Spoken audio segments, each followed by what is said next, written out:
درود به شما. ما را به قزاقستان دعوت کردند. معرکه تاجیکان و این لباسی که در بر کردیم لباس ملی قزاقی است که به ما تحفه کردند و گفتند که لباس قزاقی بسیار زیبیده است. اهل بودن تاجیکان را دیده بسیار خوشحال شدم.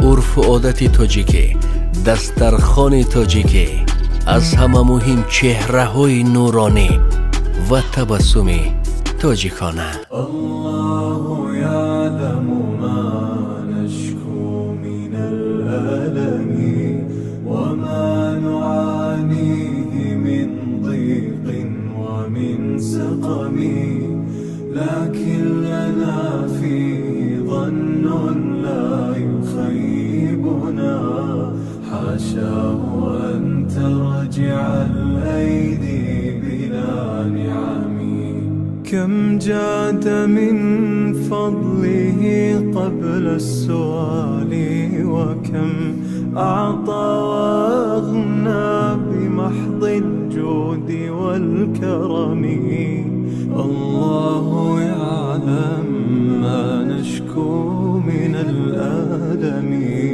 وما نعانيه من ضيق ومن سقم.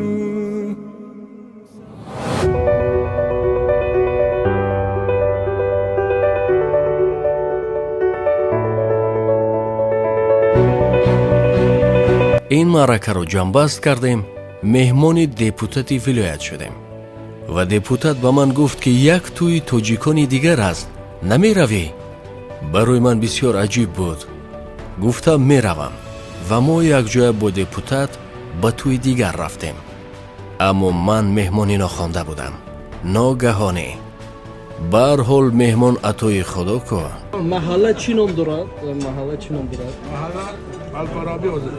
چقدر تاجیک‌ها زندگی میکنند؟ اینجا 2000 آدم زنده، همش تاجیک. اصلا تاجیک نشینای کجا؟ تاجیک فارش. سمرقند.